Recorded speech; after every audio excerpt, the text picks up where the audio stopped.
ਗੁਰਦੁਆਰਾ ਸਿੱਖ culture society ਵੱਲੋਂ ਕਰਵਾਇਆ ਗਿਆ ਸਿੱਖ ਕੌਮ ਦੇ ਮਹਾਨ ਸ਼ਹੀਦਾਂ ਨੂੰ ਸਮਰਪਿਤ ਪੰਥਕ ਇਕੱਠ।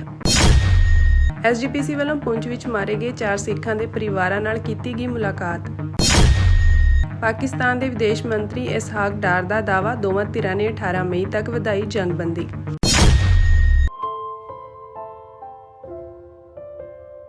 ਗੁਰਦੁਆਰਾ ਸਿੱਖ ਕਲਚਰ ਸੁਸਾਇਟੀ ਵੱਲੋਂ ਸਿੱਖ ਕੌਮ ਦੇ ਮਹਾਨ ਸ਼ਹੀਦਾਂ ਦੀ ਸ਼ਹਾਦਤ ਨੂੰ ਸਮਰਪਿਤ ਵਿਸ਼ਾਲ ਪੰਥਕ ਇਕੱਠ ਕਰਵਾਇਆ ਗਿਆ।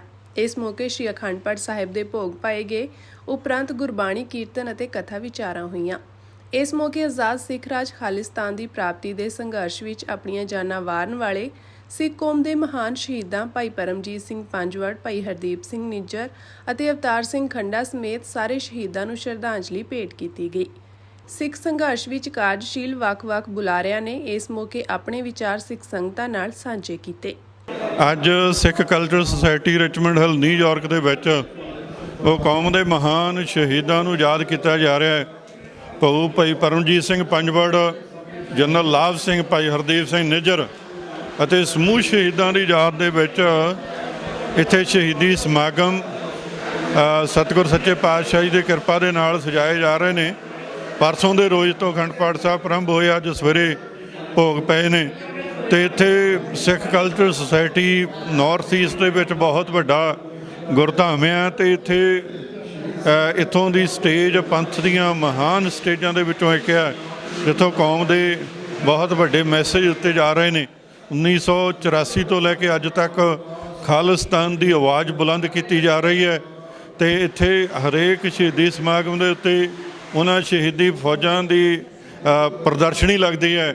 ਉਹਨਾਂ ਦੇ ਜਦੋਂ ਤੁਸੀਂ ਦੇਖਦੇ ਆ ਸਾਰੀਆਂ ਕੰਧਾਂ ਸ਼ਹੀਦਾਂ ਦੀਆਂ ਫੋਟੋਆਂ ਨਾਲ ਭਰੀਆਂ। ਬਾਹਰਲੇ ਪਾਸੇ ਨਿਸ਼ਾਨ ਸਾਹਿਬ ਨੇ ਖਾਲਿਸਤਾਨ ਦੇ, ਘੱਟੋ ਘੱਟ 100-150 ਨਿਸ਼ਾਨ ਸਾਹਿਬ, ਹਰ ਪਾਸੇ ਖਾਲਿਸਤਾਨ ਜਿੰਦਾਬਾਦ ਦੇ ਨਾਰੇ ਗੂੰਜ ਰਹੇ ਨੇ। ਉਹ ਕੌਮ ਦੇ ਜਰਨੈਲ ਭਾਈ ਪਰਮਜੀਤ ਸਿੰਘ ਪੰਜਵੜ, ਭਾਈ ਜਨਰਲ ਲਾਭ ਸਿੰਘ, ਹਰਦੀਪ ਸਿੰਘ ਨਿੱਜਰ ਅਤੇ ਸਮੂਹ ਸ਼ਹੀਦਾਂ ਦੀ ਯਾਦ ਕੀਤਾ ਜਾ ਰਿਹਾ ਹੈ, ਜਿਨ੍ਹਾਂ ਨੇ ਖੂਨ ਬਹਾਤਾ ਕੌਮ ਦੀ ਆਜ਼ਾਦੀ ਦੇ ਲਈ। ਉਹਨਾਂ ਨੇ ਉਸ ਨਿਸ਼ਾਨੇ ਨੂੰ ਸੰਤ ਜਰਨੈਲ ਸਿੰਘ ਖਾਲਸਾ ਭਿੰਡਰਾਂ ਵਾਲਿਆਂ ਦੇ ਉਸ ਆਦੇਸ਼ ਨੂੰ ਲੈ ਕੇ ਸ਼ਹਾਦਤਾਂ ਪ੍ਰਾਪਤ ਕੀਤੀਆਂ। ਜਿਸ ਦਿਨ ਭਾਰਤੀ ਹਕੂਮਤ ਦੇ ਕਦਮ ਸ੍ਰੀ ਦਰਬਾਰ ਸਾਹਿਬ ਦੀ ਪਰਿਕਰਮਾ 'ਚ ਪੈਣਗੇ, ਉਸ ਦਿਨ ਖਾਲਿਸਤਾਨ ਦੀ ਨੀਂਹ ਰੱਖੀ ਜਾਊਗੀ। ਖਾਲਿਸਤਾਨ ਦੀ ਨੀਂਹ ਰੱਖੀ ਗਈ ਹੈ। ਖਾਲਿਸਤਾਨ ਦੀ ਪ੍ਰਾਪਤੀ ਲਈ ਸ਼ਹਾਦਤਾਂ ਹੋਈਆਂ। ਇਹਨਾਂ ਸ਼ਹੀਦਾਂ ਦਾ ਖੂਨ ਅਜਾਈ ਨਹੀਂ ਜਾਂਦਾ।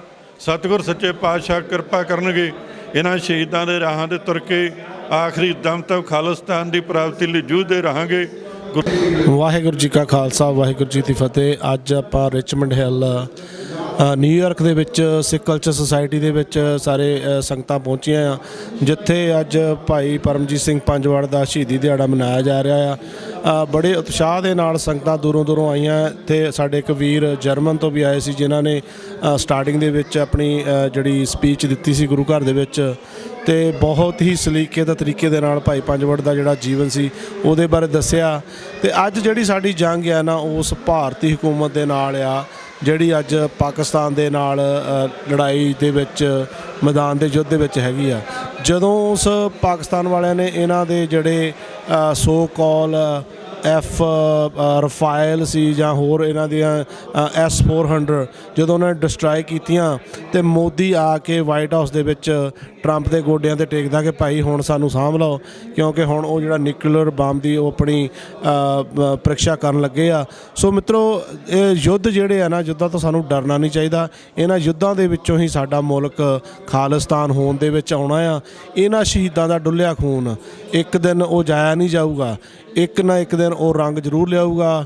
ਭਾਈ ਪੰਜਵੜ ਆਪਣਾ, ਖੰਡਾ ਵੀਰ, ਫਿਰ ਨਿੱਜਰ ਵੀਰ ਆਪਣਾ, ਹੋਰ ਸਾਰੇ ਸਿੰਘ ਸ਼ਹੀਦ ਜਿਹੜੇ ਕਿ ਆਪਣੇ ਪ੍ਰਦਰਸ਼ਨੀ ਲੱਗੀ ਆ, ਲੱਖਾਂ ਹੀ ਸਾਡੇ ਇਹਨਾਂ ਨੇ ਸਿੰਘ ਸਿੰਘਣੀਆਂ ਸ਼ਹੀਦ ਕੀਤੇ ਆ। ਰੋਜ਼ਾਨਾ ਅਸੀਂ ਟਿਕਟੋਕ 'ਤੇ ਵੀ ਲਾਈਵ ਕਰਕੇ ਉਹਨਾਂ ਸਿੰਘਣੀਆਂ ਦੀ ਗਾਥਾ ਸਿੰਘਾਂ ਨੂੰ ਸੁਣਾਈ ਦੀ ਆ, ਤਾਂ ਕਿ ਉਹਨਾਂ ਨੂੰ ਭਾਰਤੀ ਹਕੂਮਤ ਨੂੰ ਦੱਸ ਸਕੀਏ ਅਸੀਂ ਕਿ ਭਾਈ ਇਹ ਸਾਡੇ ਜਿਹੜੇ ਭੈਣਾਂ ਦਾ ਖੂਨ, ਸਾਡੇ ਬਜ਼ੁਰਗਾਂ, ਬੱਚਿਆਂ ਦਾ, ਭਰਾਵਾਂ ਦਾ ਖੂਨ ਹੈ, ਇਹ ਜਾਇਆ ਨਹੀਂ ਜਾਣਾ। ਖਾਲਿਸਤਾਨ ਇੱਕ ਨਾ ਇੱਕ ਦਿਨ ਹੋਣ ਦੇ ਵਿੱਚ ਆਉਣਾ ਆ। ਉਹ ਸਮਾਂ ਆ ਚੁੱਕਿਆ ਜਿੱਥੇ ਮੈਂ ਆਪਣੇ ਸਿੱਖ ਭਰਾਵਾਂ ਨੂੰ ਅਪੀਲ ਕਰਨਾ ਚਾਹੁੰਦਾ ਹਾਂ, ਦੁਸ਼ਮਣ ਨਾਲ ਅਸੀਂ ਲੜ ਲਵਾਂਗੇ ਅਤੇ ਆਪਣਿਆਂ ਨਾਲ ਅਸੀਂ ਕਿੱਦਾਂ ਲੜਾਂਗੇ? ਆਪਣਿਆਂ ਨੂੰ ਅਸੀਂ ਸਮਝਾ ਸਕਦੇ, ਉਹਨਾਂ ਨਾਲ ਲੜ ਨਹੀਂ ਸਕਦੇ, ਪਰ ਕਹਿੰਦੇ ਹੁੰਦੇ ਆ ਕਿ ਭੇਡਾਂ ਮੁੰਨੀਆਂ ਜਾ ਸਕਦੀਆਂ, ਸਮਝਾਈਆਂ ਨਹੀਂ ਜਾ ਸਕਦੀਆਂ। ਸੋ ਵੀਰੋ, ਇੱਕ ਵਾਰੀ ਫੇਰ ਆਪਣਾ ਪੰਥਕ ਟੀਵੀ ਚੈਨਲ 84 ਜਿਹੜਾ ਹਮੇਸ਼ਾ ਪੰਥ ਤੇ ਗ੍ਰੰਥ ਦੀ ਗੱਲ ਕਰਦਾ, ਚੜ੍ਹਦੀ ਕਲਾ ਦੀ ਗੱਲ ਕਰਦਾ, ਖਾਲਿਸਤਾਨ ਦੀ ਗੱਲ ਕਰਦਾ। ਡਾਕਟਰ ਸਾਹਿਬ ਜਿੱਦਾਂ ਕਹਿੰਦੇ ਹੁੰਦੇ ਆ ਕਿ ਭਾਈ 5 ਨਾਅਰੇ ਉਸ ਖਾਲਿਸਤਾਨ ਦੇ, ਅਕਾਲ ਤਖਤ ਤੋਂ ਆਈ ਆਵਾਜ਼ ਖਾਲਿਸਤਾਨ ਖਾਲਿਸਤਾਨ। ਅੱਜ ਡਾਕਟਰ ਸਾਹਿਬ ਨੂੰ ਬੜਾ ਮਿਸ ਕਰ ਰਹੇ ਹੋ, ਬਾਹਰਲੇ ਦੌਰੇ ਤੇ ਹੈਗੇ ਨੇ, ਤੇ ਜਦੋਂ ਉਹ ਸਪੀਚ ਦਿੰਦੇ ਆ ਸਾਡੇ ਵਰਗੇ ਜਿਹੜੇ ਨਿਮਾਣੇ ਸਿੱਖ ਹੈ ਉਹਨਾਂ ਤੋਂ ਬਹੁਤ ਕੁਝ ਸਿੱਖਦੇ ਆ। ਡਾਕਟਰ ਸਾਹਿਬ ਤੁਹਾਨੂੰ ਮਿਸ ਕਰ ਰਹੇ ਆ, ਪਰ ਤੁਹਾਡਾ ਚੈਨਲ ਟੀਵੀ 84 ਜਿੱਥੇ ਹਮੇਸ਼ਾ ਆਪਣੀ ਸੇਵਾ ਨਿਭਾਉਂਦਾ, ਅੱਜ ਵੀ ਇੱਥੇ ਜੱਸੀ ਵੀਰ ਸਾਡੇ ਨਾਲ ਪਹੁੰਚੇ ਹੋਏ ਆ ਤੇ ਆਪਣੀ ਸੇਵਾ ਨਿਭਾ ਰਹੇ ਆ। ਸੋ ਇੰਨੀਆਂ ਬੇਨਤੀਆਂ ਕਰਦੇ ਹੋਇਆਂ ਭਾਈ ਆਪਣੇ ਸਿੰਘ ਸ਼ਹੀਦਾਂ ਨੂੰ ਕਦੀ ਨਹੀਂ ਭੁਲਾਉਣਾ, ਆਪਾਂ ਚੜ੍ਹਦੀ ਕਲਾ 'ਚ ਇਹਨਾਂ ਦੇ ਦਿਹਾੜੇ ਮਨਾਉਣੇ ਆ। ਖਾਲਿਸਤਾਨ ਜਿੰਦਾਬਾਦ। ਸਿੱਖ ਕਲਚਰ ਸੁਸਾਇਟੀ ਰਿਚਮੰਡ ਹਿੱਲ, ਉੱਥੇ ਅਸੀਂ ਅੱਜ ਖਾਲਿਸਤਾਨ ਦੇ ਜਿਹੜੇ ਜੁਝਾਰੂ ਯੋਧੇ ਨੇ ਭਾਈ ਪਰਮਜੀਤ ਸਿੰਘ ਪੰਜਵੜ ਤੇ ਭਾਈ ਹਰਦੀਪ ਸਿੰਘ ਨਿੱਜਰ, ਉਹਨਾਂ ਦੇ ਸ਼ਹੀਦੀ ਦਿਹਾੜੇ ਤੇ ਇੱਥੇ ਪਹੁੰਚੇ ਆ। ਅੱਜ ਜਥੇਬੰਦੀਆਂ ਨੇ ਸਾਰੀਆਂ ਨੇ ਇਕੱਠੀਆਂ ਹੋ ਕੇ ਇੱਥੇ ਸ਼ਹੀਦੀ ਸਮਾਗਮ ਰੱਖਿਆ ਆ। ਉਹਦੇ ਵਿੱਚ ਵੱਖ-ਵੱਖ ਸ਼ਹੀਦਾਂ ਦੀਆਂ ਤਸਵੀਰਾਂ ਲਾਈਆਂ ਗਈਆਂ ਨੇ ਤੇ ਗੁਰਦੁਆਰਾ ਸਾਹਿਬ ਦੇ ਵਿੱਚ ਜਿਹੜਾ ਆ ਉਹ ਸਮਾਗਮ ਕੀਤੇ ਜਾ ਰਹੇ ਨੇ। ਜਿਹੜਾ ਅੱਜ ਦੇ ਦਿਨ ਦਾ ਮੇਨ ਸਾਡਾ ਮਕਸਦ ਆ ਉਹ ਉਹਨਾਂ ਜੁਝਾਰੂ ਸਿੰਘਾਂ ਨੂੰ ਯਾਦ ਕਰਨਾ ਤੇ ਉਸ ਸੰਘਰਸ਼ ਨੂੰ ਯਾਦ ਕਰਨਾ ਜਿਹੜੇ ਸੰਘਰਸ਼ ਨੇ ਹਿੰਦੁਸਤਾਨ ਦੀ ਸਰਕਾਰ ਨੂੰ ਗੋਡਿਆਂ ਭਾਰ ਲੈ ਆਂਦਾ ਸੀ ਤੇ ਸਿੱਖ ਆਜ਼ਾਦੀ ਜਿਹੜੀ ਲੈਜੀਟੀਮੇਸੀ ਆ, ਜਿਹੜੀ ਗੁਰੂ ਵੱਲੋਂ ਸਾਨੂੰ ਬਖਸ਼ਿਆ ਹੋਇਆ ਪਾਤਸ਼ਾਹੀ ਦਾਵਾ ਆ, ਉਹਦੇ ਤੇ ਪਹਿਰਾ ਦਿੰਦਿਆਂ ਹਜ਼ਾਰਾਂ ਨੌਜਵਾਨ ਸਿੰਘਾਂ ਸਿੰਘਣੀਆਂ ਭੁਚੰਗੀਆਂ ਨੇ ਹਿੰਦੁਸਤਾਨ ਦੀ ਫੌਜ ਦੇ ਨਾਲ ਲੜ ਕੇ ਜਿਹੜੀਆਂ ਨੇ ਸ਼ਹੀਦੀਆਂ ਪਾਈਆਂ ਨੇ। ਅੱਜ ਅਸੀਂ ਉਹਨਾਂ ਸ਼ਹੀਦਾਂ ਨੂੰ ਯਾਦ ਕਰਨ ਆਏ ਹਾਂ। ਅਸੀਂ ਇਹ ਸੁਨੇਹਾ ਦੇਣ ਆਏ ਹਾਂ ਕਿ ਜਿਹੜਾ ਮਾਰ ਮਰਈਆ ਆ ਇਹਦੇ ਨਾਲ ਕੋਈ ਮਸਲੇ ਹੱਲ ਨਹੀਂ ਹੋਣੇ। ਇੰਡੀਅਨ ਸਟੇਟ ਨੂੰ ਬਹਿ ਕੇ ਸਿੱਖਾਂ ਦੇ ਰਾਜ ਭਾਗ ਬਾਰੇ ਸਿੱਖਾਂ ਨਾਲ ਗੱਲਬਾਤ ਕਰਨੀ ਚਾਹੀਦੀ ਆ, ਔਰ ਜਿਹੜੀ ਆਜ਼ਾਦ ਸਿੱਖ ਰਾਜ ਜਿਹੜਾ ਮਹਾਰਾਜਾ ਰਣਜੀਤ ਸਿੰਘ ਆ ਉਹਦੀ ਪੂਰਤੀ ਦੇ ਲਈ ਦੋਵਾਂ ਧਿਰਾਂ ਨੂੰ ਬਹਿ ਕੇ ਕੰਮ ਕਰਨਾ ਚਾਹੀਦਾ, ਤਾਂ ਕਿ ਸਾਰਾ ਜਿਹੜਾ ਸਬ ਕੰਟੀਨੈਂਟ ਆ ਉਹ ਸ਼ਾਂਤੀਪੂਰਵਕ ਰਹਿ ਸਕੇ। ਇਸੇ ਸਬੰਧ ਦੇ ਵਿੱਚ ਹੀ ਜਿਹੜਾ ਇਸ ਵੇਲੇ ਹਿੰਦੁਸਤਾਨ ਤੇ ਪਾਕਿਸਤਾਨ ਦੇ ਬਾਰਡਰਾਂ 'ਤੇ ਜਿਹੜੀ ਜੰਗ ਆ ਉਹਦਾ ਜਿਹੜਾ ਆ ਉਹ ਬਿਗਲ ਵਜਾਇਆ ਹੋਇਆ ਦੋਵਾਂ ਧਿਰਾਂ ਨੇ। ਤੇ ਅਸੀਂ ਇਹ ਮਹਿਸੂਸ ਕਰਦੇ ਹਾਂ ਕਿ ਹਿੰਦੁਸਤਾਨ ਦੀ ਸਰਕਾਰ ਨੇ ਪੰਜਾਬ ਨੂੰ ਜੰਗ ਦਾ ਅਖਾੜਾ ਬਣਾਉਣਾ ਆ, ਤੇ ਅਸੀਂ ਕਿਸੇ ਵੀ ਰੂਪ ਦੇ ਵਿੱਚ ਇਹ ਨਹੀਂ ਚਾਹੁੰਦੇ ਕਿ ਜਿਹੜੀ ਜੰਗ ਆ ਉਹ ਪਾਕਿਸਤਾਨ ਤੇ ਇੰਡੀਆ ਦੀ ਜਿਹੜੀ ਜੰਗ ਆ ਉਹ ਪੰਜਾਬ ਦੇ ਵਿੱਚ ਲੜੀ ਜਾਵੇ, ਕਿਉਂਕਿ ਜਿਹੜਾ ਪਾਕਿਸਤਾਨ ਦੇ ਵਿੱਚ ਪੰਜਾਬ ਆ ਉਹ ਵੀ ਸਾਡਾ ਪੰਜਾਬ ਆ। ਜਿਹੜਾ ਇੱਧਰਲਾ ਪੰਜਾਬ ਆ ਉੱਥੇ ਅਸੀਂ ਇਸ ਵੇਲੇ ਰਹਿ ਰਹੇ ਹਾਂ। ਸਾਡੇ ਜਿੰਨੇ ਗੁਰੂ ਘਰ ਨੇ, ਸਾਡੀ ਜਿੰਨੀ ਸਿੱਖ ਹਿਸਟਰੀ ਆ, ਸਾਡਾ ਜਿੰਨਾ ਕਲਚਰ ਆ, ਉਹ ਦੋਵਾਂ ਪੰਜਾਬਾਂ ਦੇ ਵਿੱਚ ਵਸ ਰਿਹਾ। ਤੇ ਮੈਂ ਇਸ ਗੱਲ ਦੇ ਲਈ ਜਿਹੜੀ ਪੰਜਾਬ ਪਾਕਿਸਤਾਨ ਦੀ ਜਿਹੜੀ ਗਵਰਨਮੈਂਟ ਆ, ਉਹ ਜਿਹੜੇ ਜਰਨਲ ਨੇ ਉਹਨਾਂ ਦੀ ਸ਼ਲਾਘਾ ਕਰਨੀ ਚਾਹੁੰਦਾ ਕਿ ਉਹਨਾਂ ਨੇ ਓਪਨਲੀ ਡਿਕਲੇਅਰ ਕੀਤਾ ਕਿ ਸਿੱਖਾਂ ਨਾਲ ਸਾਡੀ ਕੋਈ ਲੜਾਈ ਨਹੀਂ, ਕਿ ਪੰਜਾਬ ਦੇ ਵਿੱਚ ਜੰਗ ਨਹੀਂ ਲੜੀ ਜਾਏਗੀ। ਅਸੀਂ ਹਿੰਦੁਸਤਾਨ ਦੀ ਸਰਕਾਰ ਨੂੰ ਇਹ ਕਹਿੰਦੇ ਆ ਕਿ ਪਹਿਲੀ ਗੱਲ ਤਾਂ ਜੰਗ ਨਹੀਂ ਹੋਣੀ ਚਾਹੀਦੀ। ਦੋਵਾਂ ਧਿਰਾਂ ਦਾ ਜਾਨੀ ਮਾਲੀ ਨੁਕਸਾਨ ਹੋਊਗਾ, ਆਮ ਲੋਕਾਂ ਦੇ ਨੁਕਸਾਨ ਹੁੰਦੇ ਨੇ। ਕਿਸੇ ਪੋਲੀਟੀਸ਼ੀਅਨ ਦਾ ਮੁੰਡਾ ਜਿਹੜਾ ਆ, ਕੁੜੀ ਜਿਹੜੀ ਆ, ਉਹ ਜੰਗ ਦੇ ਮੈਦਾਨ 'ਚ ਨਹੀਂ ਹੁੰਦੀ, ਨਾ ਕਿਸੇ ਅਮੀਰ ਦੀ ਹੁੰਦੀ ਆ। ਇਹ ਗਰੀਬ ਲੋਕ ਜਿਹੜੇ ਨੇ, ਜਿਹੜੇ ਦੇਸ਼ ਨੂੰ ਪਿਆਰ ਕਰਨ ਵਾਲੇ ਲੋਕ ਨੇ, ਉਹਨਾਂ ਦੀਆਂ ਮੌਤਾਂ ਹੁੰਦੀਆਂ ਨੇ। ਤੇ ਅਸੀਂ ਇਹ ਚੇਤਾਵਨੀ ਦਿੰਦੇ ਹਾਂ ਇੰਡੀਅਨ ਸਟੇਟ ਨੂੰ ਕਿ ਜਿੱਥੇ ਪਾਕਿਸਤਾਨ ਦੀ ਗਵਰਨਮੈਂਟ ਨੇ ਤੇ ਪਾਕਿਸਤਾਨ ਦੇ ਜਰਨੈਲਾਂ ਨੇ ਇਹ ਪ੍ਰਣ ਕੀਤਾ ਆ ਕਿ ਪੰਜਾਬ ਜੰਗ ਦਾ ਅਖਾੜਾ ਨਹੀਂ ਬਣੇਗਾ, ਉੱਥੇ ਇੰਡੀਅਨ ਸਟੇਟ ਨੂੰ ਇਹ ਗੱਲ ਡਿਕਲੇਅਰ ਕਰਨੀ ਚਾਹੀਦੀ ਆ ਕਿ ਸਿੱਖਾਂ ਦੀ ਇਹ ਲੜਾਈ 'ਚ ਕੋਈ ਸ਼ਮੂਲੀਅਤ ਨਹੀਂ ਗੀ। ਜਿਹੜੀ ਸਿੱਖ ਸਟੇਟ ਆ ਉੱਥੇ ਜੰਗ ਨਹੀਂ ਹੋਣੀ ਚਾਹੀਦੀ ਗੀ, ਓਵਰਆਲ ਜੰਗ ਨਹੀਂ ਹੋਣੀ ਚਾਹੀਦੀ, ਪਰ ਸਿੱਖ ਸਟੇਟ ਦੇ ਵਿੱਚ ਬਿਲਕੁਲ ਜੰਗ ਨਹੀਂ ਹੋਣੀ ਚਾਹੀਦੀ। ਦੂਸਰੀ ਗੱਲ ਇਹ ਆ ਕਿ ਜਦੋਂ ਬਾਰਡਰ ਦੇ ਉੱਤੇ ਜੰਗ ਹੋਣੀ ਆ, ਇੱਥੇ ਜਿੱਥੇ ਸਿੱਖ ਫੌਜੀਆਂ ਨੇ, ਸਿੱਖ ਪੋਲੀਟੀਕਲ ਲੀਡਰਾਂ ਨੇ, ਪੰਜਾਬ ਦੀਆਂ ਸਾਰੀਆਂ ਜਿਹੜੀਆਂ ਨੇ ਆਜ਼ਾਦੀ ਨੁਮਾ ਜਥੇਬੰਦੀਆਂ ਨੇ, ਉਹਨਾਂ ਨੇ ਇਸ ਵਾਰ ਨੂੰ ਅਨਰੀਜ਼ਨੇਬਲ ਦੱਸਿਆ ਆ। ਉੱਥੇ ਹੀ ਪੰਜਾਬ ਦੇ ਤੋਂ ਬਾਹਰ ਜਿਹੜੇ ਇੰਡੀਆ ਦੇ ਹਿੰਦੂ ਲੀਡਰਸ਼ਿਪ ਆ, ਉਹਨਾਂ ਨੇ ਵੀ ਇਸ ਲੜਾਈ ਨੂੰ ਮੋਦੀ ਦੀ ਇਲੈਕਸ਼ਨ ਜਿੱਤਣ ਦੀ ਲੜਾਈ ਜਿਹੜੀ ਜੰਗ ਆ ਕਿਹਾ ਆ। ਇੰਡੀਆ ਪਾਕਿਸਤਾਨ ਦੀ ਆਪਸ ਕੋਈ ਪ੍ਰੋਬਲਮ ਨਹੀਂ, ਦੋਵਾਂ ਦੇਸ਼ਾਂ ਦੇ ਬਾਰਡਰ ਖੁੱਲ੍ਹਣੇ ਚਾਹੀਦੇ ਆ ਔਰ ਖੁੱਲ੍ਹ ਕੇ ਵਪਾਰ ਹੋਣਾ ਚਾਹੀਦਾ ਹੈ। ਆਖਰੀ ਗੱਲ ਇਹ ਆ ਕਿ ਅਸੀਂ ਪਾਕਿਸਤਾਨ ਦੀ ਸਰਕਾਰ ਨੂੰ ਇਹ ਬੇਨਤੀ ਕਰਦੇ ਹਾਂ ਕਿ ਉਹ ਸਿੱਖਾਂ ਦੀ ਆਜ਼ਾਦੀ ਦੀ ਲੜਾਈ ਨੂੰ ਪੋਲੀਟੀਕਲ ਲੈਵਲ ਦੇ ਉੱਤੇ ਸੀਰੀਅਸ ਤੌਰ ਤੇ ਲਵੇ। ਸਿੱਖਾਂ ਦੀ ਜਿਹੜੀ ਮਦਦ ਕਰਨੀ ਆ ਉਹ UNO ਦੇ ਵਿੱਚ, ਪੋਲੀਟੀਕਲ ਸਫੀਅਰ ਦੇ ਵਿੱਚ, ਇੰਟਰਨੈਸ਼ਨਲ ਜਿਹੜੀ ਕਮਿਊਨਿਟੀਆਂ ਦੇ ਵਿੱਚ ਪਾਕਿਸਤਾਨ ਜਿਹੜਾ ਆ ਉਹ ਕਸ਼ਮੀਰ ਦੀ ਜੰਗ ਦੇ ਵਾਂਗ ਆਜ਼ਾਦ ਰਾਜ ਖਾਲਿਸਤਾਨ ਦੀ ਜੰਗ ਨੂੰ ਇੱਕ ਪੋਲੀਟੀਕਲ ਤੌਰ ਤੇ ਲੈ ਕੇ ਜਾਵੇ, ਤਾਂ ਕਿ ਜਿਹੜੇ ਸਿੱਖ ਆ ਉਹ ਦੋਵਾਂ ਦੇਸ਼ਾਂ ਦੇ ਗਵਾਂਢੀ ਬਣ ਕੇ, ਦੋਵਾਂ ਦੇਸ਼ਾਂ ਦੇ ਇੱਕ ਬਫਰ ਸਟੇਟ ਬਣ ਕੇ ਜਿਹੜੀ ਸਿੱਖ ਆਜ਼ਾਦ ਜਿਹੜਾ ਸਿੱਖ ਰਾਜ ਖਾਲਿਸਤਾਨ ਸਥਾਪਿਤ ਹੋ ਸਕੇ ਤੇ ਇੰਡੀਆ ਤੇ ਪਾਕਿਸਤਾਨ ਦੀ ਇਸ ਬਾਰਡਰ ਤੇ ਲੜਾਈ ਆ ਖਤਮ ਹੋ ਸਕੇ। ਵਾਹਿਗੁਰੂ ਜੀ ਕਾ ਖਾਲਸਾ, ਵਾਹਿਗੁਰੂ ਜੀ ਕੀ ਫਤਿਹ।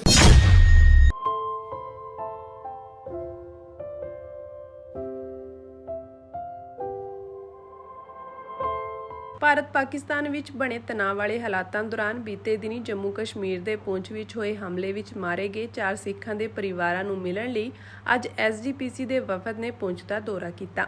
ਸ਼੍ਰੋਮਣੀ ਗੁਰਦੁਆਰਾ ਪ੍ਰਬੰਧਕ ਕਮੇਟੀ ਦੇ ਫੈਸਲੇ ਅਨੁਸਾਰ ਪੀੜਤ ਸਿੱਖ ਪਰਿਵਾਰਾਂ ਨੂੰ 5-5 ਲੱਖ ਰੁਪਏ ਦੀ ਮਾਲੀ ਸਹਾਇਤਾ ਦੇ ਚੈੱਕ ਦਿੱਤੇ ਗਏ। ਸਮੂਹ ਪਰਿਵਾਰਾਂ ਦੇ ਘਰ ਜਾ ਕੇ ਹਮਦਰਦੀ ਪ੍ਰਗਟ ਕੀਤੀ ਗਈ ਅਤੇ ਰਾਗੀ ਭਾਈ ਅਮਰੀਕ ਸਿੰਘ ਨਮਿਤ ਅੰਤਿਮ ਅਰਦਾਸ ਵਿੱਚ ਸ਼ਮੂਲੀਅਤ ਵੀ ਕੀਤੀ ਗਈ। ਇਸ ਮੌਕੇ ਸ਼੍ਰੋਮਣੀ ਗੁਰਦੁਆਰਾ ਪ੍ਰਬੰਧਕ ਕਮੇਟੀ ਦੇ ਪ੍ਰਧਾਨ ਐਡਵੋਕੇਟ ਹਰਜਿੰਦਰ ਸਿੰਘ ਧਾਮੀ ਨੇ ਕਿਹਾ ਕਿ ਸ਼੍ਰੋਮਣੀ ਕਮੇਟੀ ਦੇਸ਼ ਦੁਨੀਆ ਵਿੱਚ ਜਦੋਂ ਵੀ ਕਿਤੇ ਕਿਸੇ ਸਿੱਖ ਨਾਲ ਪੀੜਾ ਬਣਦੀ ਹੈ ਤਾਂ ਉਹ ਆਪਣਾ ਫਰਜ਼ ਸਮਝ ਕੇ ਆਪਣੀ ਜ਼ਿੰਮੇਵਾਰੀ ਨਿਭਾਉਂਦੀ ਹੈ। ਇਸ ਮੌਕੇ ਸਿੱਖਾਂ ਦੀਆਂ ਜਿਨ੍ਹਾਂ ਥਾਵਾਂ ਉੱਤੇ ਹਮਲਾ ਹੋਇਆ ਅਤੇ ਨੁਕਸਾਨ ਪਹੁੰਚਿਆ ਉਹਨਾਂ ਦਾ ਵੀ ਦੌਰਾ ਕੀਤਾ ਗਿਆ ਹੈ। ਦੱਸ ਦਈਏ ਕਿ ਬੀਤੇ ਦਿਨੀ ਸਰਦਾਰ ਰਣਜੀਤ ਸਿੰਘ ਰਾਗੀ ਭਾਈ ਅਮਰੀਕ ਸਿੰਘ ਸਾਬਕਾ ਫੌਜੀ ਸਰਦਾਰ ਅਮਰਜੀਤ ਸਿੰਘ ਅਤੇ ਬੀਬੀ ਬਲਵਿੰਦਰ ਕੌਰ ਦੀ ਪੁੰਛ ਖੇਤਰ ਵਿੱਚ ਹੋਏ ਹਮਲੇ ਦੌਰਾਨ ਮੌਤ ਹੋ ਗਈ ਸੀ। ਪਾਕਿਸਤਾਨ ਤੇ ਹਿੰਦੁਸਤਾਨ ਦੇ ਵਿੱਚ ਕੁਝ ਜੰਗੀ ਭਾਣੇ ਵਾਪਰ ਗਏ, ਜਿਹਦਾ ਅਸਰ ਜਿਨ੍ਹਾਂ ਦੇ ਉੱਤੇ ਵੀ ਪਿਆ ਉਹ ਬਹੁਤ ਵੱਡਾ ਦੁਖਦਾਇਕ ਹੈ, ਕਿਉਂਕਿ ਪੁੰਛ ਦਾ ਇਹ ਜਿਹੜਾ ਇਲਾਕਾ ਇਹ ਬਾਰਡਰ ਦੇ ਉੱਤੇ ਆ ਤੇ ਇੱਥੇ ਸਭ ਤੋਂ ਪਹਿਲਾਂ ਉਹ ਜਿਹੜਾ ਸ਼ੈਲ ਡਿੱਗਿਆ ਜਿਹਦੇ ਵਿੱਚ 3 ਸਿੰਘ ਜਿਹੜੇ ਇੱਥੇ ਹੁਣ ਆਪਾਂ ਭਾਈ ਅਮਰਜੀਤ ਸਿੰਘ ਜੀ ਦੇ ਬੈਠੇ ਗ੍ਰਹਿ ਵਿਖੇ ਭਾਈ ਅਮਰੀਕ ਸਿੰਘ ਜੀ, ਭਾਈ ਰਣਜੀਤ ਸਿੰਘ ਜੀ, ਔਰ ਮੈਂ ਦੇਖਦਾ ਸੀ ਕਿ ਭਾਈ ਰਣਜੀਤ ਸਿੰਘ ਉਹਨਾਂ ਨੂੰ ਪੁੱਛਿਆ ਦੁਕਾਨ ਦੇ ਬਾਹਰ ਸੀ ਤੇ ਦੂਸਰਾ ਸਿੰਘ ਬਿਲਕੁਲ ਅੰਦਰ ਸੀ, ਪਰ ਐਸਾ ਭਾਣਾ ਵਾਪਰਿਆ ਵੀ ਅੰਦਰ ਵੀ ਮੌਤ ਨੇ ਨਹੀਂ ਛੱਡਿਆ। ਇੱਥੇ ਭਾਈ ਅਮਰਜੀਤ ਸਿੰਘ ਆ ਘਰ ਦਾ ਬੈਠਕ ਦੇ ਵਿੱਚ ਸੁੱਤੇ ਹੋਆ, ਨਾਲ ਉਹਦੇ ਚਾਚਾ ਜੀ ਸੀਗੇ। ਉਹ ਸੈਲ ਦਾ ਅਸਰ ਇਹਨਾਂ ਤੇ ਤਾਂ ਹੋਇਆ, ਪਰ ਉਦੋਂ ਜਾਨਲੇਵਾ ਹੋ ਗਿਆ ਭਾਈ ਅਮਰਜੀਤ ਸਿੰਘ ਜੀ ਦੇ। ਹਾਲੇ ਉਮਰ ਬਹੁਤ ਥੋੜੀ ਸੀ, ਪਰ ਮੌਤ ਦੇ ਮੂਹਰੇ ਕਿਸੇ ਦਾ ਜਿਹੜਾ ਜ਼ੋਰ ਨਹੀਂ ਚੱਲਦਾ। ਪਰ ਜਿਸਲੇ ਕਈ ਵਾਰੀ ਇਹ ਅਚਨਚੇਤੀ ਭਾਣੇ ਵਾਪਰ ਜਾਂਦੇ ਆ, ਜਿਹਦੇ ਨਾਲ ਪਰਿਵਾਰ ਵੀ ਹਿੱਲ ਜਾਂਦਾ, ਬਾਕੀ ਜਿਹੜੇ ਸਕੇ ਸੰਬੰਧੀ ਜਾਂ ਦੂਏ ਸਨੇਹ ਰੱਖਣ ਵਾਲੇ ਉਹਨਾਂ ਦੇ ਵੀ ਹਿਰਦੇ ਦੀ ਪੀੜਾ ਵੱਡੀ ਬਣ ਜਾਂਦੀ ਹੈ। ਤੇ ਅਸੀਂ ਅੱਜ ਸ਼੍ਰੋਮਣੀ ਗੁਰਦੁਆਰਾ ਪ੍ਰਬੰਧਕ ਕਮੇਟੀ ਵੱਲੋਂ ਇਹਨਾਂ ਨਾਲ ਦੁੱਖ ਸਾਂਝਾ ਕਰਨ ਆਏ ਸੀ, ਕਿਉਂਕਿ ਸ਼੍ਰੋਮਣੀ ਗੁਰਦੁਆਰਾ ਪ੍ਰਬੰਧਕ ਕਮੇਟੀ ਸਿੱਖ ਕੌਮ ਦੀ ਮਹਾਨ ਸੰਸਥਾ ਹੈ, ਦੁੱਖ ਦੇ ਵਿੱਚ ਹਮੇਸ਼ਾ ਅੱਗੇ ਵੱਧਦੀ ਆ। ਸੋ ਥੋੜਾ ਬਹੁਤਾ ਜਿੰਨਾ ਕੁ ਇਹਨਾਂ ਦੇ ਅਸੀਂ ਜ਼ਖਮਾਂ ਤੇ ਤਾਂ ਮੱਲਮ ਨਹੀਂ ਲਾ ਸਕਦੇ ਕਿ ਉਹ ਵੱਡੇ ਦੁੱਖ ਆ, ਪਰ ਥੋੜੀ ਬਹੁਤੀ ਸਹਾਇਤਾ ਰੂਪ ਦੇ ਵਿੱਚ ਅੱਜ ਇਹਨਾਂ ਦੇ ਕੋਲ ਪਹੁੰਚੇ ਸੀ। ਉਹ ਦੁੱਖ ਸਾਂਝਾ ਕਰਨ ਵੀ ਪਹੁੰਚੇ ਸੀ। ਤੇ ਭਾਈ ਅਮਰਜੀਤ ਸਿੰਘ ਬੱਚੇ ਛੋਟੇ, ਬੇਟੀ ਦੂਜੀ ਕਲਾਸ ਪੜ੍ਹਦੀ, ਬੇਟਾ 8ਵੀਂ 'ਚ ਪੜ੍ਹਦਾ। ਆਪ ਵੀ ਉਹ ਬੀਬਾ ਜਿਹੜੀ ਆ ਕਿਸੇ ਪ੍ਰਾਈਵੇਟ ਸਕੂਲ ਦੇ ਵਿੱਚ ਲੱਗੀ।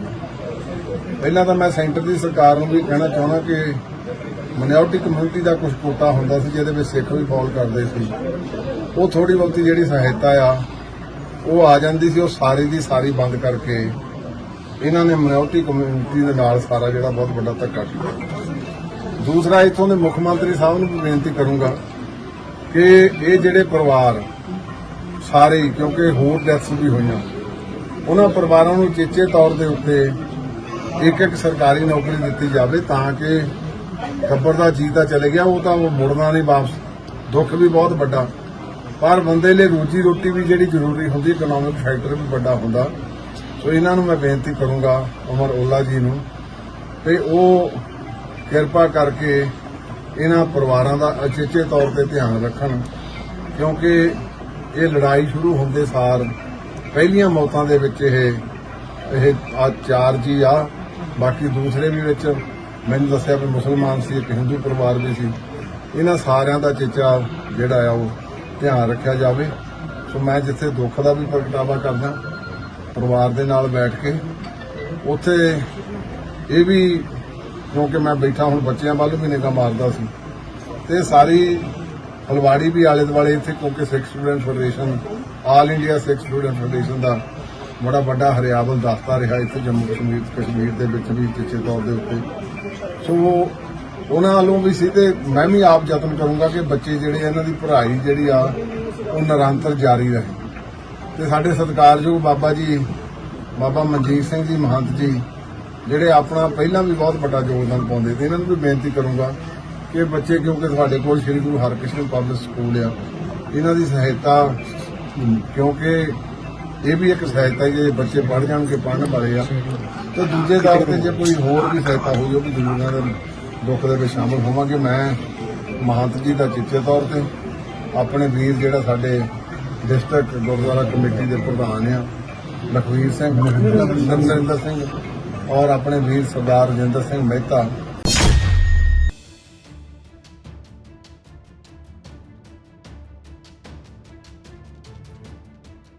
ਭਾਰਤ ਅਤੇ ਪਾਕਿਸਤਾਨ ਦੇ director general of military operations ਨੇ 14 ਮਈ ਨੂੰ ਜੰਗਬੰਦੀ ਦੇ ਮੁੱਦੇ ਤੇ ਚਰਚਾ ਕਰਨ ਲਈ ਹੌਟਲਾਈਨ ਤੇ ਗੱਲ ਕੀਤੀ ਸੀ। ਇਸ ਦੌਰਾਨ ਪਾਕਿਸਤਾਨ ਦੇ ਵਿਦੇਸ਼ ਮੰਤਰੀ ਇਸਹਾਕ ਡਾਰ ਨੇ ਅੱਜ ਦਾਅਵਾ ਕੀਤਾ ਕਿ ਦੋਵਾਂ ਧਿਰਾਂ ਨੇ ਹੁਣ 18 ਮਈ ਤੱਕ ਜੰਗਬੰਦੀ ਵਧਾ ਦਿੱਤੀ ਹੈ। ਇਹ ਜਾਣਕਾਰੀ ਪਾਕਿਸਤਾਨੀ ਮੀਡੀਆ ਰਿਪੋਰਟ ਵਿੱਚ ਦਿੱਤੀ ਗਈ ਹੈ। 14 ਮਈ ਨੂੰ ਭਾਰਤ ਅਤੇ ਪਾਕਿਸਤਾਨ ਦੇ director general of military operation ਨੇ ਹੌਟਲਾਈਨ ਤੇ ਗੱਲ ਕੀਤੀ ਅਤੇ ਜੰਗਬੰਦੀ ਨੂੰ ਵਧਾਉਣ ਤੇ ਸਹਿਮਤੀ ਪ੍ਰਗਟਾਈ। ਉਨ੍ਹਾਂ ਕਿਹਾ ਕਿ 10 ਮਈ ਨੂੰ ਪਹਿਲੀ ਵਾਰ ਦੋਵਾਂ ਦੇਸ਼ਾਂ ਦੇ ਡੀਜੀਐਮਓਜ਼ ਵਿਚਕਾਰ ਹੌਟਲਾਈਨ ਤੇ ਗੱਲਬਾਤ ਹੋਈ, ਜਿਸ ਵਿੱਚ ਜੰਗਬੰਦੀ ਨੂੰ 12 ਮਈ ਤੱਕ ਵਧਾ ਦਿੱਤਾ ਗਿਆ। 12 ਮਈ ਨੂੰ ਦੁਬਾਰਾ ਗੱਲਬਾਤ ਹੋਈ ਅਤੇ 14 ਮਈ ਤੱਕ ਵਧਾ ਦਿੱਤੀ ਗਈ। 14 ਮਈ ਨੂੰ ਹੋਈ ਗੱਲਬਾਤ ਵਿੱਚ ਜੰਗਬੰਦੀ ਨੂੰ 18 ਮਈ ਤੱਕ ਵਧਾਉਣ ਤੇ ਸਹਿਮਤੀ ਬਣੀ ਹੈ। ਭਾਰਤ ਅਤੇ ਪਾਕਿਸਤਾਨ 4 ਦਿਨਾਂ ਤੱਕ ਸਰਹੱਦ ਪਾਰ ਡਰੋਨ ਅਤੇ ਮਿਜ਼ਾਈਲ ਹਮਲਿਆਂ ਤੋਂ ਬਾਅਦ ਟਕਰਾਅ ਨੂੰ ਖਤਮ ਕਰਨ ਲਈ 10 ਮਈ ਨੂੰ ਜੰਗਬੰਦੀ ਤੇ ਸਹਿਮਤ ਹੋਏ ਸਨ। ਇਸਹਾਕ ਡਾਰ ਨੇ ਪਾਕਿਸਤਾਨੀ ਸੰਸਦ ਦੇ ਉੱਪਰਲੇ ਸਦਨ ਸੈਨੇਟ ਨੂੰ ਦੱਸਿਆ ਕਿ ਪਾਕਿਸਤਾਨ ਦੇ ਡੀਜੀਐਮਓ ਮੇਜਰ ਜਨਰਲ ਕਾਸਿਫ ਅਬਦੁੱਲਾ ਅਤੇ ਉਹਨਾਂ ਦੇ ਭਾਰਤੀ ਹਮਰੁਤਬਾ ਲੈਫਟੀਨੈਂਟ ਜਨਰਲ ਰਾਜੀਵ ਘਈ ਨੇ ਬੁੱਧਵਾਰ ਦੁਪਹਿਰ ਨੂੰ ਹੌਟਲਾਈਨ ਤੇ ਗੱਲਬਾਤ ਕੀਤੀ। ਕਿਸਾਨ ਮਜ਼ਦੂਰ ਸੰਘਰਸ਼ ਕਮੇਟੀ ਵੱਲੋਂ ਸਾਰੇ ਗੁਰਦਾਸਪੁਰ ਦੇ ਪੰਜਾਬ ਦੇ ਕਿਸਾਨਾਂ ਮਜ਼ਦੂਰਾਂ ਨੂੰ ਉੱਥੇ ਪਹੁੰਚਣ ਦੀ ਅਪੀਲ ਆ, ਤਾਂ ਜੋ ਅਸੀਂ ਪੀਸਫੁਲੀ ਢੰਗ ਨਾਲ ਆਪਣੇ ਮੁੱਖ ਮੰਤਰੀ ਕੋ ਜਿਹੜਾ ਵਾ ਜਵਾਬ ਸਵਾਲ ਕਰ ਸਕੀਏ ਵੀ ਖਨੌਰੀ ਤੇ ਸ਼ੰਭੂ ਮੋਰਚਾ ਕਿਉਂ ਠਾਲਿਆ ਗਿਆ, ਕੀ ਮਜਬੂਰੀਆਂ ਸੀਗੀਆਂ ਉਨੀ ਦੀਆਂ। ਕਿਸਾਨਾਂ ਵੱਲੋਂ ਕੱਲ੍ਹ ਨੂੰ ਗੁਰਦਾਸਪੁਰ ਵਿਖੇ ਮੁੱਖ ਮੰਤਰੀ ਪੰਜਾਬ ਭਗਵੰਤ ਮਾਨ ਦਾ ਘਿਰਾਓ ਕਰਨ ਦਾ ਐਲਾਨ ਕੀਤਾ ਗਿਆ ਹੈ। ਕਿਸਾਨ ਆਗੂ ਸਰਵਣ ਸਿੰਘ ਪੰਧੇਰ ਨੇ ਕਿਸਾਨਾਂ ਨੂੰ ਇਸ ਮੌਕੇ ਪਹੁੰਚਣ ਦੀ ਅਪੀਲ ਕੀਤੀ ਹੈ। ਉਨ੍ਹਾਂ ਕਿਹਾ ਕਿ ਇਸ ਮੌਕੇ ਕਿਸਾਨਾਂ ਵੱਲੋਂ ਸ਼ਾਂਤਮਈ ਢੰਗ ਨਾਲ ਸੀਐਮ ਪੰਜਾਬ ਭਗਵੰਤ ਮਾਨ ਦਾ ਵਿਰੋਧ ਕੀਤਾ ਜਾਵੇਗਾ ਅਤੇ ਸਵਾਲ ਪੁੱਛੇ ਜਾਣਗੇ ਕਿ ਕਿਸਾਨਾਂ ਦੀਆਂ ਮੰਗਾਂ ਤੇ ਪੰਜਾਬ ਸਰਕਾਰ ਦਾ ਕੀ ਸਟੈਂਡ ਹੈ। ਐਮਐਸਪੀ ਕਾਨੂੰਨੀ ਗਰੰਟੀ ਤੇ ਪੰਜਾਬ ਸਰਕਾਰ ਆਪਣਾ ਪੱਖ ਸਪਸ਼ਟ ਕਰੇ। ਇਸ ਤੋਂ ਇਲਾਵਾ ਕਿਸਾਨਾਂ ਦਾ ਸ਼ੰਭੂ ਅਤੇ ਖਨੌਰੀ ਲੱਗਿਆ ਮੋਰਚਾ ਕਿਉਂ ਅਤੇ ਕਿਸ ਦੀ ਸ਼ਹਿ ਨਾਲ ਚੁਕਵਾਇਆ ਗਿਆ, ਇਹ ਵੀ ਸਵਾਲ ਕੀਤਾ ਜਾਵੇਗਾ।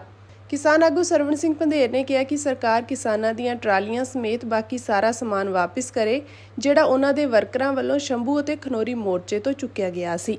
ਕੱਲ ਮੁੱਖ ਮੰਤਰੀ ਪੰਜਾਬ ਬਟਾਲੇ ਦੇ ਵਿੱਚ ਸੁਣਿਆ ਜਾ ਰਿਹਾ ਨਵੀਆਂ ਬਲ ਰਹੀਆਂ ਤਹਿਸੀਲਾਂ ਜਿਹੜੀਆਂ ਪਿਛਲੀ ਸਰਕਾਰ ਵੇਲੇ ਸ਼ੁਰੂ ਹੋਈਆਂ ਸੀਗੀਆਂ, ਉਹਦਾ ਉਦਘਾਟਨ ਕਰਨ ਪਹੁੰਚ ਰਹੇ ਨੇ। ਤੋਂ ਕਿਸਾਨ ਮਜ਼ਦੂਰ ਸੰਘਰਸ਼ ਕਮੇਟੀ ਵੱਲੋਂ ਸਾਰੇ ਗੁਰਦਾਸਪੁਰ ਦੇ ਪੰਜਾਬ ਦੇ ਕਿਸਾਨਾਂ ਮਜ਼ਦੂਰਾਂ ਨੂੰ ਉੱਥੇ ਪਹੁੰਚਣ ਦੀ ਅਪੀਲ ਆ, ਤਾਂ ਜੋ ਅਸੀਂ ਪੀਸਫੁਲੀ ਢੰਗ ਨਾਲ ਆਪਣੇ ਮੁੱਖ ਮੰਤਰੀ ਕੋ ਜਿਹੜਾ ਵਾ ਜਵਾਬ ਸਵਾਲ ਕਰ ਸਕੀਏ ਵੀ ਖਨੌਰੀ ਤੇ ਸ਼ੰਭੂ ਮੋਰਚਾ ਕਿਉਂ ਠਾਲਿਆ ਗਿਆ, ਕੀ ਮਜਬੂਰੀਆਂ ਸੀਗੀਆਂ ਉਨੀ ਦੀਆਂ। ਉਹਦੇ ਨਾਲ ਜਿਵੇਂ ਤਸ਼ੱਦਦ ਕੀਤਾ ਗਿਆ ਕਿਸਾਨ ਆਗੂਆਂ ਤੇ ਆਮ ਕਿਸਾਨਾਂ ਮਜ਼ਦੂਰਾਂ ਦੇ ਉੱਤੇ, ਉਹ ਦੋਸ਼ੀ ਅਫਸਰ ਕਿਉਂ ਨਹੀਂ ਜਿਹੜੇ ਸਜ਼ਾਵਾਂ ਮਿਲੀਆਂ, ਔਰ ਜਿਹੜਾ ਸਮਾਨ ਟਰੈਕਟਰ ਟਰਾਲੀ ਸਮੇਤ ਹਰ ਤਰ੍ਹਾਂ ਦਾ ਸਮਾਨ ਚੋਰੀ ਕੀਤਾ ਗਿਆ, ਉਹ ਕਿੱਥੇ ਆ, ਕਿਸਾਨਾਂ ਨੂੰ ਦਿੱਤਾ ਅਜੇ ਤੱਕ ਕਿਉਂ ਨਹੀਂ ਗਿਆ। ਐਮਐਸਪੀ ਗਰੰਟੀ ਕਾਨੂੰਨ ਤੇ ਉਹਨਾਂ ਦਾ ਸਟੈਂਡ, ਕਿਸਾਨਾਂ ਮਜ਼ਦੂਰਾਂ ਦੀ ਕਰਜ਼ਾ ਮੁਕਤੀ ਤੇ ਉਹਨਾਂ ਦਾ ਸਟੈਂਡ ਕੀ ਹੈਗਾ ਵਾ, ਇਹ ਸਪਸ਼ਟ ਕਰਾਉਣਾ ਹੈਗਾ। ਇਹਦੀ ਨਾਲ ਦੀ ਨਾਲ ਅੱਜ ਅਸੀਂ ਦੇਖ ਰਹੇ ਹਾਂ ਵੀ ਮੁੱਖ ਮੰਤਰੀ ਪੰਜਾਬ ਦੇ ਬਹੁਤ ਵੱਡੇ ਪੱਧਰ ਤੇ ਅਖਬਾਰਾਂ ਦੇ ਵਿੱਚ ਵਿਗਿਆਪਨ ਛਪੇ ਨੇ ਵੀ ਨਸ਼ਿਆਂ ਵਿਰੁੱਧ ਜਿਹੜੀ ਜਾਗ੍ਰਿਤੀ ਮੁਹਿੰਮ ਆ ਉਹ ਪੂਰੇ ਪੰਜਾਬ ਦੇ ਅੰਦਰ ਹਰ ਪਿੰਡਾਂ ਕਸਬਿਆਂ ਵਿੱਚ ਚਲਾਈ ਜਾਊਗੀ। ਮੈਨੂੰ ਨਹੀਂ ਲੱਗਦਾ ਇਹ ਵਾਅਦਾ ਕਰਕੇ ਆਏ ਸੀ ਮੁੱਖ ਮੰਤਰੀ ਸਾਹਿਬ ਵੀ ਅਸੀਂ ਨਸ਼ੇ ਤਾਂ ਨਹੀਂ ਬੰਦ ਕਰਾਵਾਂਗੇ 4 ਹਫ਼ਤਿਆਂ ਦੇ ਵਿੱਚ। ਕਹਿੰਦੇ ਸੀ 4 ਹਫ਼ਤਿਆਂ 'ਚ ਬੰਦ ਕਰਾਵਾਂਗੇ ਤੇ ਵਿਗਿਆਪਨ ਦਿਆ ਕਰਾਂਗੇ ਜਿਹਦੇ ਨਾਲ ਸਾਡੀ ਮਸ਼ਹੂਰੀ ਹੋਵੇ।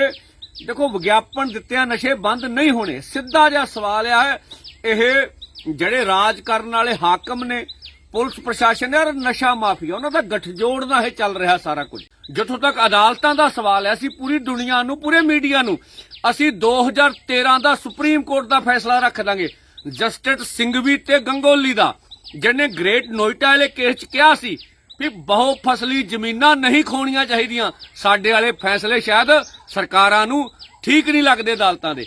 ਔਰ ਪੰਜਾਬ ਹਾਈ ਕੋਰਟ ਦਾ ਫੈਸਲਾ ਵੀ 15 ਦਿਨਾਂ ਬਾਅਦ ਜਿਹੜੀ ਗੰਨੇ ਦੀ ਪੇਮੈਂਟ ਉਹ ਪੈਣੀ ਚਾਹੀਦੀ ਆ, ਅਜੇ ਤੱਕ ਉਹ ਵੀ ਇੰਪਲੀਮੈਂਟ ਨਹੀਂ ਹੈਗਾ। ਜਿਵੇਂ ਹੁਣ ਮਾਲਵੇ ਦੇ ਵਿੱਚ ਵੀ ਅਦਾਲਤਾਂ ਦੇ ਹੁਕਮਾਂ ਦੇ ਨਾਂ ਹੇਠ ਜ਼ਬਰ ਹੋ ਰਿਹਾ ਹੈਗਾ, ਭਾਰਤਮਾਲਾ ਯੋਜਨਾ ਤਹਿਤ ਇਹ ਵੀ ਸਵਾਲ ਕਰਾਂਗੇ ਮੁੱਖ ਮੰਤਰੀ ਸਾਹਿਬ ਨੂੰ ਜੇ ਬਟਾਲੇ ਆਉਣਗੇ ਵੀ ਭਾਈ ਇਹ ਸਾਨੂੰ ਪੈਸਾ ਤੇ ਲਾਕੋ ਮਿਲਣਾ ਕਿ ਨਹੀਂ ਮਿਲਣਾ ਹੈਗਾ, ਸਾਡੇ ਤੇ ਕੱਲਾ ਜ਼ਬਰ ਹੀ ਢਾਉਣਾ ਹੈਗਾ। ਮੁੱਖ ਮੰਤਰੀ ਸਾਹਿਬ ਜੇ ਜਾਗਰਤ ਕਰਨਾ ਵਾ ਤੇ ਜਾਗਰਤ ਕਰੋ ਵੀ ਤੁਹਾਡੀ ਸਰਕਾਰ ਵੇਲੇ ਮਾਈਨਿੰਗ ਮਾਫੀਆ ਖੁੱਲ੍ਹੇਆਮ ਚੱਲ ਰਿਹਾ ਹੈਗਾ, ਉੱਤੇ ਕੋਈ ਕਾਰਵਾਈ ਨਹੀਂ। ਤੁਸੀਂ ਲੋਕਾਂ ਨੂੰ ਬੋਲ ਦਿਓ ਵੀ ਲੋਕੋ ਆਪ ਤਗੜੇ ਹੋ ਕੇ ਜੇ ਮਾਈਨਿੰਗ ਮਾਫੀਆ ਬਚਦਾ ਵਾ ਤੇ ਬਚਾ ਲਓ। ਟਰਾਂਸਪੋਰਟ ਮਾਫੀਆ ਵੀ ਤੁਹਾਡੀ ਸਰਕਾਰ ਵਿੱਚ ਆਮ ਵਾਂਗ ਹੀ ਚੱਲ ਰਿਹਾ ਹੈਗਾ ਵਾ, ਇੱਥੇ ਕੋਈ ਰੋਕ ਟੋਕ ਨਹੀਂ ਹੈਗੀ, ਉਹ ਵੀ ਚੱਲ ਰਿਹਾ।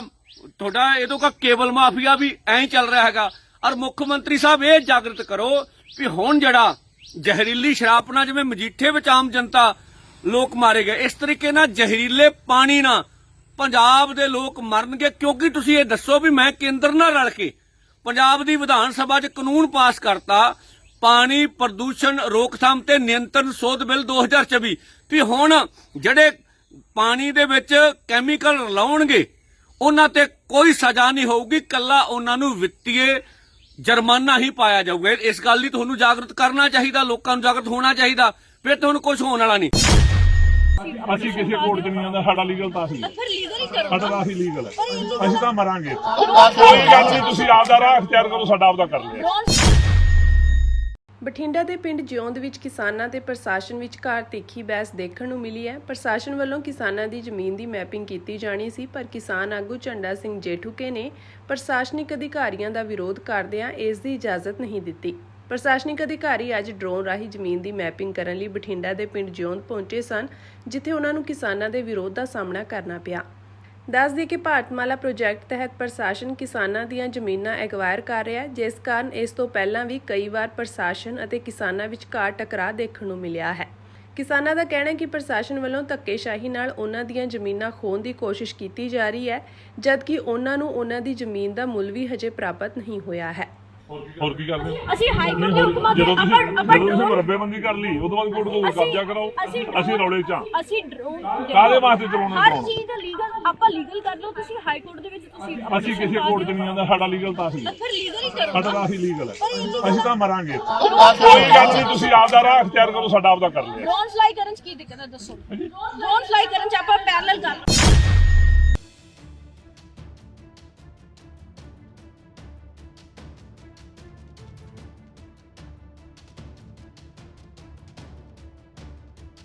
ਬੀਤੇ ਦਿਨੀ ਸ਼੍ਰੀਨਗਰ ਵਿੱਚ ਤੈਨਾਤ ਫਰੀਦਕੋਟ ਦੇ ਨੌਜਵਾਨ ਅਗਨੀਵੀਰ ਆਕਾਸ਼ਦੀਪ ਸਿੰਘ ਦੀ ਗੋਲੀ ਲੱਗਣ ਨਾਲ ਮੌਤ ਹੋ ਗਈ ਸੀ। ਅੱਜ ਉਸ ਦੀ ਦੇਹ ਉਸ ਦੇ ਜੱਦੀ ਪਿੰਡ ਚਹਿਲ ਪਹੁੰਚੀ ਤਾਂ ਹਮਾਰ ਦੇ ਮਾਪਿਆਂ ਤੇ ਰਿਸ਼ਤੇਦਾਰਾਂ ਨੇ ਉਸ ਨੂੰ ਅੰਤਿਮ ਵਿਦਾਈ ਦਿੱਤੀ।